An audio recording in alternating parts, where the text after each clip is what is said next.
Hello students, today we are going to revise all the sounds that we have done so far and we'll do one very interesting activity. Let's revise all the sounds first. All, L, ill, ch, sh, th, the and th. Now let's start with the activity.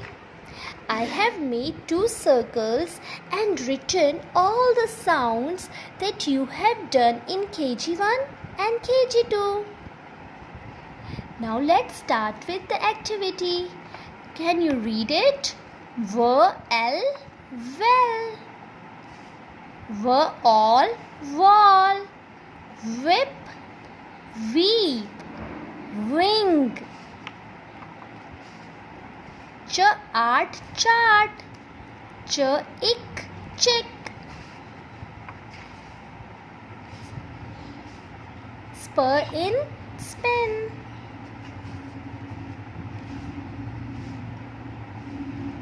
Smell, smell. All, small.